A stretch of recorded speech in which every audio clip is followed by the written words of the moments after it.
Yesterday, I made my way to the studio to get ready to slay the day, but then I opened my makeup drawer and to my surprise, it was empty. I was absolutely heartbroken, so I went downstairs to eat my sadness away, but when I opened the fridge, I had a genius idea.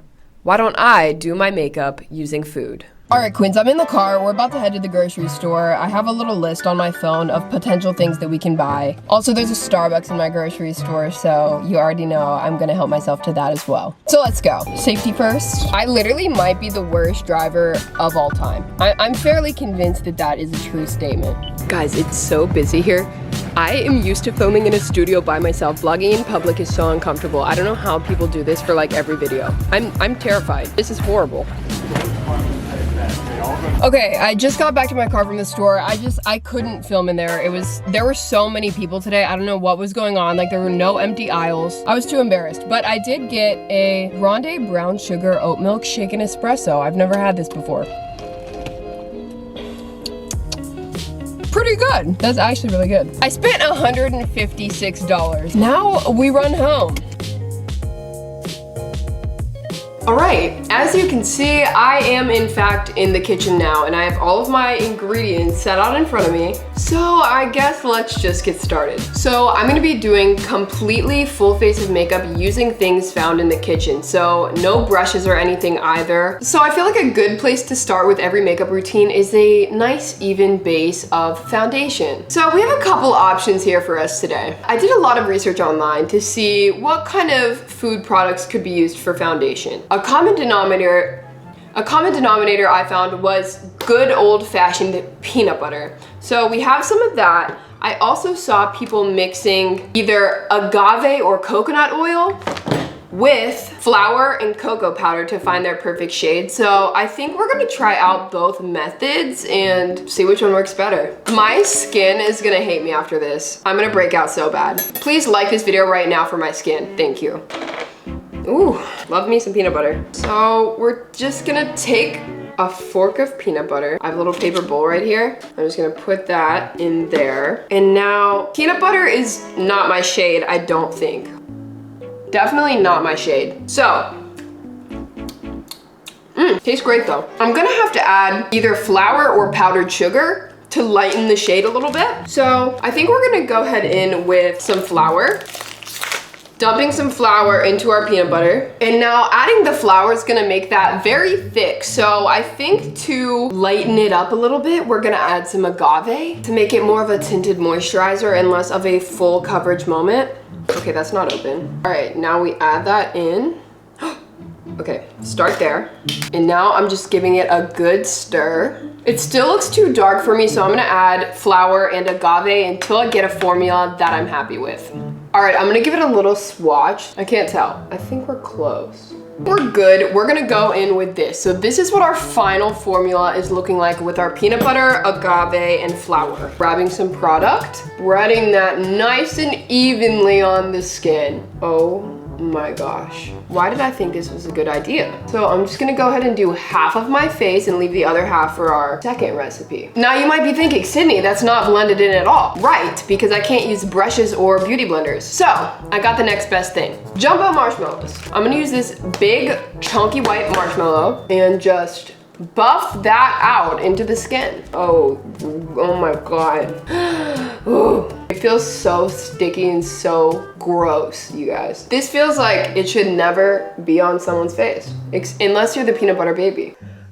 Not blending out great, guys. I'm not gonna lie to you. Maybe the swipe technique will give us better luck. We're off to a horrible start. It's super chunky, not good. So let's see if our second foundation recipe gives us better luck. I'm gonna take some cornstarch and just dump that into another mixing bowl. Oh!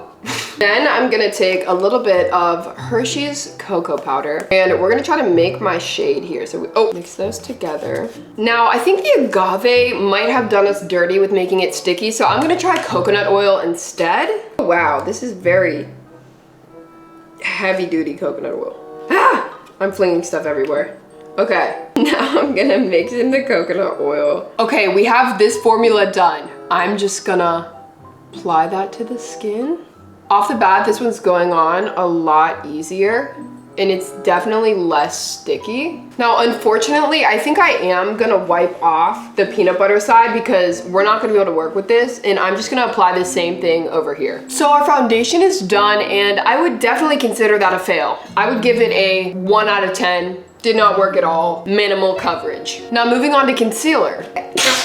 Woo!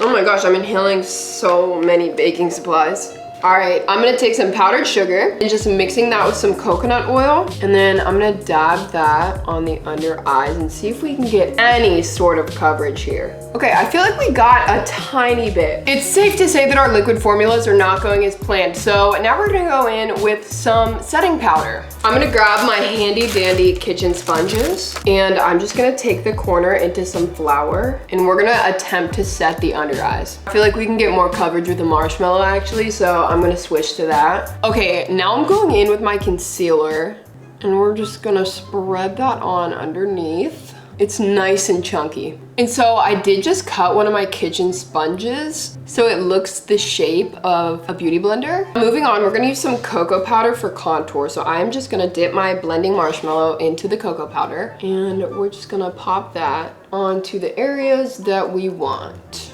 Now I'm also just gonna take some cocoa powder in the brows as well. Ooh, oh no, we'll get that later. Wait, that's kind of slaying. The fork's actually working as a good comb to secure the brow hairs in place. Now going in with some flour to set that base. I'm just dabbing that under the eyes. Oh, it's starting to feel really itchy. I don't think that's a good sign. And I would say we definitely have a little texture here. And there may be flour in my eyes. Hopefully that's okay. And now I bought something at the store that I have never had in my possession before, and that is a beet. I didn't really know what a beet was until just now, but we're gonna use this for blush. Okay, so I guess I have to cut this. I'm gonna apply it straight from the beet. Okay, here's what I think we're gonna do. If I rub my fork on the end of the beet, I think it's gonna get some pigment off of it. Now let's dab that on the cheek. Okay, yeah, that's pretty pigmented and it's actually a nice shade. So I'm just gonna blend that out a little bit. No, that's a really good color. Boots.